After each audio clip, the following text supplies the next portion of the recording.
একটা কথা কি জানেন ভাই, আপনি জোর করে কারোরে কোনোদিন চিরদিন চিরকাল নিজের করে রাখতে পারবেন না।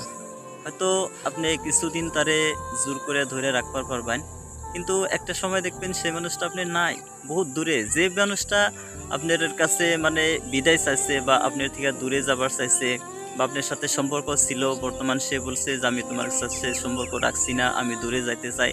তো আপনি নিঃসন্দেহে ভাইবা নেন যে যে মানুষটা মানে বলতে পারছে বা কবার পারছে যে আমি তোমার থেকে দূরে চলে যাব, ভাবেন যে উনি অনেক দিন আগেই আপনার থেকে অনেক দূরে চলে গেছে।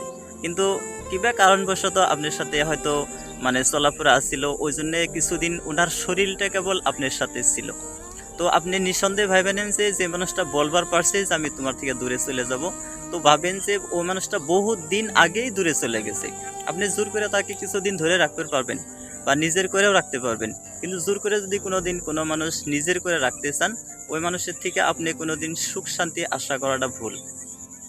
যে ব্যক্তি আপনার কাছে মানে বিদায় চাচ্ছে, আপনি হাজার কষ্ট হলেও কান্দা হলেও যত দুঃখ কষ্ট হয়, রাতের ঘুম হারাম হয়ে যায়, তথাপি আপনি ওই মানুষটাকে দূরে চলে যেতে দেন। তাও তো ওই মানুষটা যদি শান্তি থাকে, তাও আপনার একদিন মনে পড়বে যে না, আমি ওনাকে বিদায় দেয়া আমি হয়তো সুখী না, তবে ওই মানুষটা তো সুখী আছে। আপাতত এটা ফিল করতে পারবেন যে আমি ছাইড়া দেওয়ার পরেও যে মানুষটা সুখী আছে, আসলে ওই মানুষটা আমার কোনোদিন চাই নাই।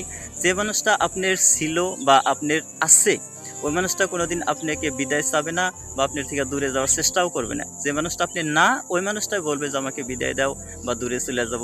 তো ভাই, যে মানুষটা বিদায় চাইছে, আপনি হাজার কষ্ট দুঃখ হলে আপনি ওনাকে বিদায় দিয়ে দেন।